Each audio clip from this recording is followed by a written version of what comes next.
안녕하세요. 매일 성경으로 말씀을 만나는 시간 5분 메시지의 북악하늘교회 임명진 목사입니다. 반갑습니다.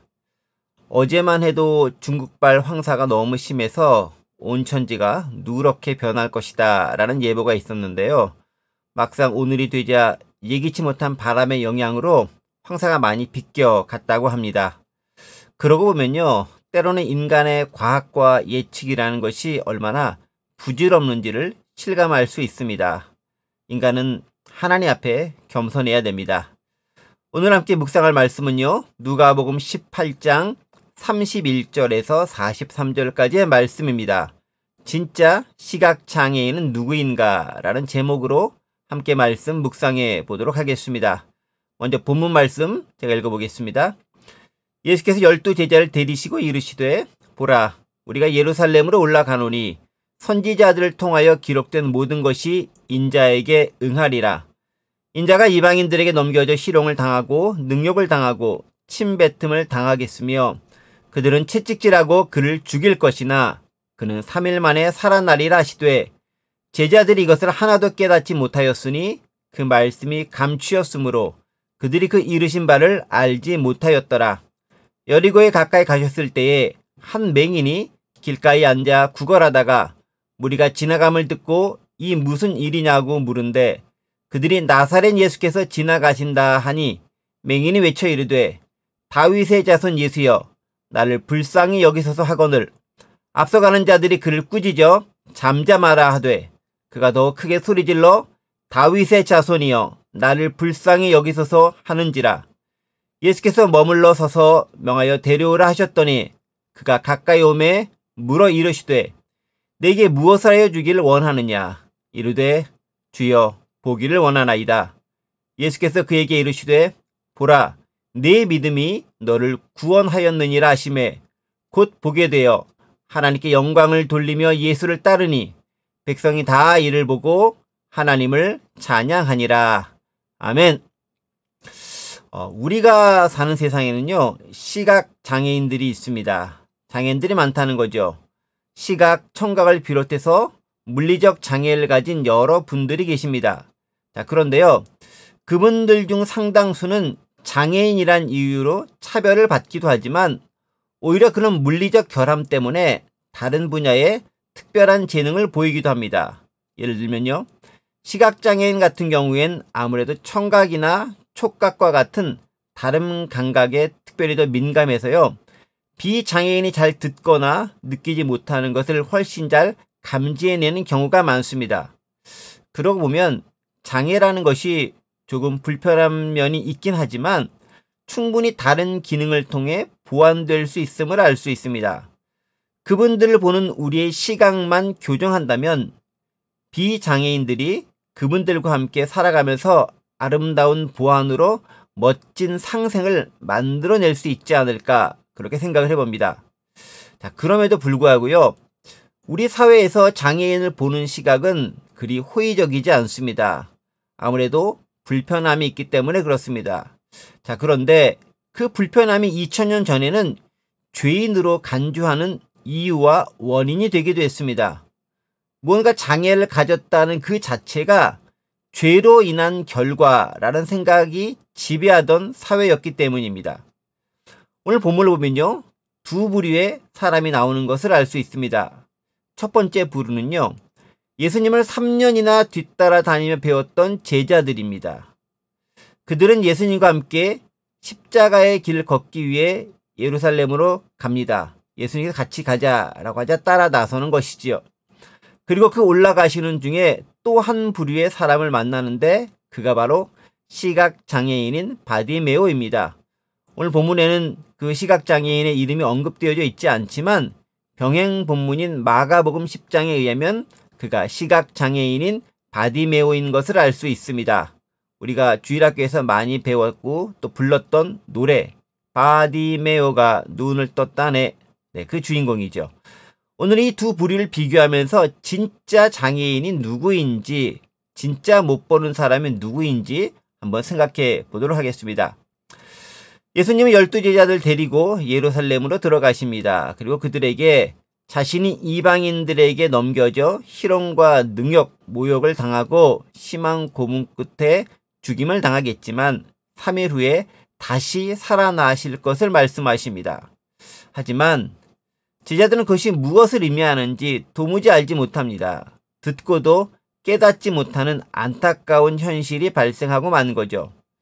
제자들이 이것을 하나도 깨닫지 못하였으니 그 말씀이 감추었으므로 그들이 그 이르신 바를 알지 못하였더라. 성경은 그렇게 기록하고 있습니다. 이렇게 여리고를 지나시다가 한 시각장애인을 만납니다. 그가 바로 바디메오입니다. 비록 앞은 보지 못했지만 뭔가 심상치 않은 분위기를 직감적으로 느낀 그는 옆에 있는 사람에게 그 이유를 묻습니다. 무슨 일입니까? 그리고서 나사렛 예수가 지나가신다는 소식을 듣게 됩니다. 그러자 크게 외칩니다. 다윗의 자손 예수여, 나를 불쌍히 여기소서. 사람들의 만류에도 그는 한 번 더 예수님께 자신을 불쌍히 여겨달라고 간곡히 요청합니다. 결국 예수님께서는 그를 보시고 고쳐주시죠. 그리고 네 믿음이 너를 구원하였느니라 라고 선언하십니다. 그리고 그는 하나님께 영광을 올려드리고요. 예수님을 따르는 사람이 되었고 이를 본 사람들은 하나님을 찬양하게 됩니다. 자, 우리는 이 기사를 통해서 재미있는 대조를 발견할 수 있습니다. 이런 거죠.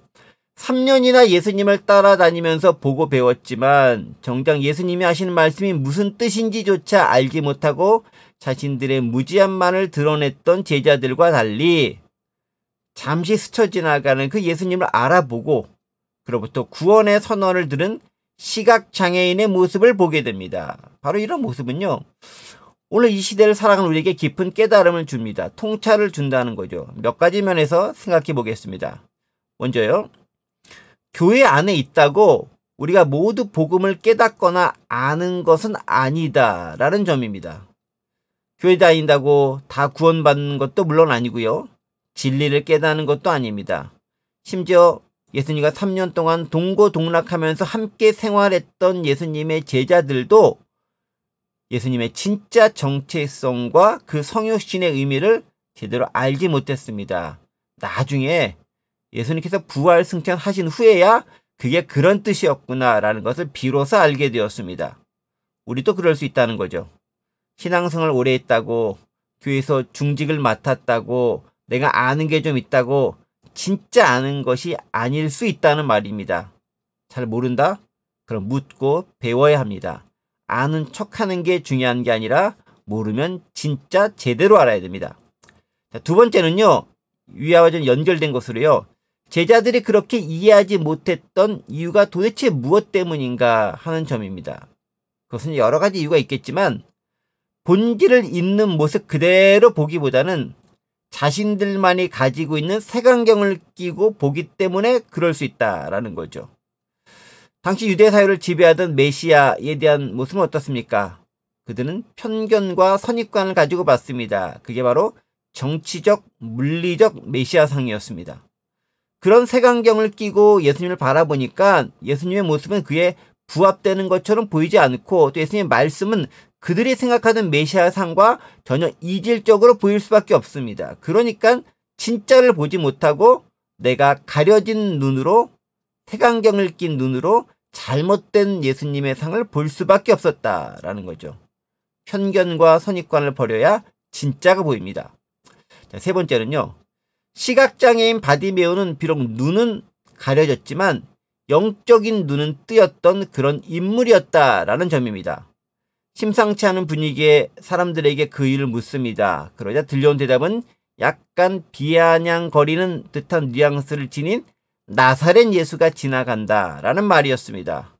이 나사렛 예수라는 표현에는요, 시골 변방에 별 볼 일 없는 사람이다라는 그런 어감이 들어가 있습니다. 자, 그런데 바디메오는 그 말을 듣고서도 다윗의 자손 예수여라고 바꿔서 예수님을 부릅니다. 그에게 예수님은 시골 변방에 별 볼 일 없는 사람이 아니라 진정한 메시아로서 오실 다윗의 자손, 바로 그분인 것이었죠. 비록 바디메오는 육체적인 눈은 가려져 있었지만 영적인 눈이 예수님을 진정한 메시아로 알아보고 인식하게끔 만들었다는 사실입니다.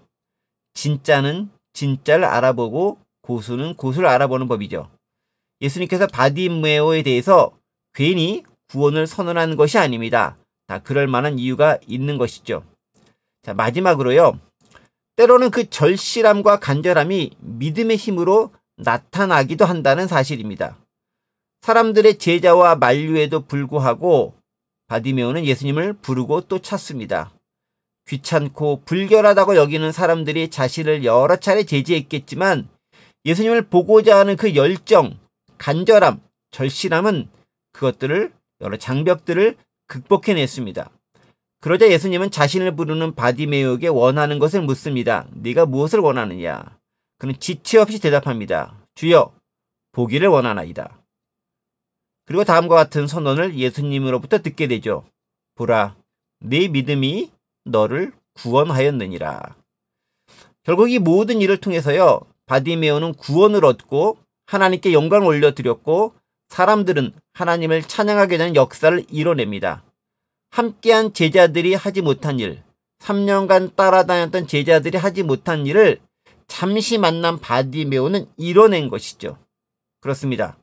교회라는 울타리에 갇혀 진정 봐야 할 것, 깨달아야 할 것은 놓치고 사는 우리들이 아닌지 이 시간 되돌아봐야 한다라는 것이죠. 여러분, 진짜 믿음은요. 예수님을 알아보고 그 예수님을 향해 외치며 나아가는 데 있습니다. 그것은 신앙생활을 얼마나 오래 했느냐에 달려있지도 않고 내가 교회에 잘 다니느냐 아니느냐에 달려져 있지도 않습니다. 열린 마음으로 예수님이 누구인지를 간절함과 절실함으로 보고자 하는 사람에게 진정 그 눈은 열려져 있게 되어져 있습니다. 이 시간 잠시 기도하겠습니다. 하나님 아버지, 우리는 너무 교회라는 또 전통이라는 틀에 갇혀 진짜 봐야 할 예수님의 모습은 놓치고 편견과 선입관에 사로잡힌 것으로 보려고 하진 않습니까? 하나님의 구원을 얻은 바디메오처럼 진짜 예수님을 알아보고 그 예수님으로 인해 사람들에게 복음을 전할 수 있는 우리가 될 수 있도록 도와주옵소서. 감사드리며 예수님의 이름으로 기도드립니다. 아멘. 오늘도 행복하고 즐겁게 샬롬.